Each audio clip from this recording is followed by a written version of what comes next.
प्रकृतिम् विकृतिम् विद्याम् सर्वभूतहितप्रदाम्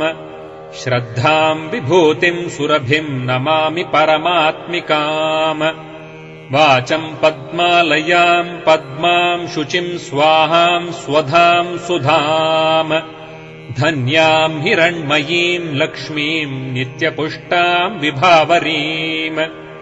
अदितिम् च दितिम् दीप्ताम् वसुधाम् वसुधारिणीम् नमामि कमलाम् कान्ताम् क्षमाम् क्षीरोदसम्भवाम् अनुग्रहप्रदाम् बुद्धिमनघाम् हरिवल्लभाम् अशोकाममृताम् दीप्ताम् लोकशोकविनाशिनीम्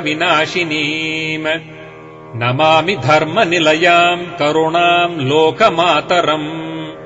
पद्मप्रियाम् पद्महस्ताम् पद्माक्षीम् पद्मसुन्दरी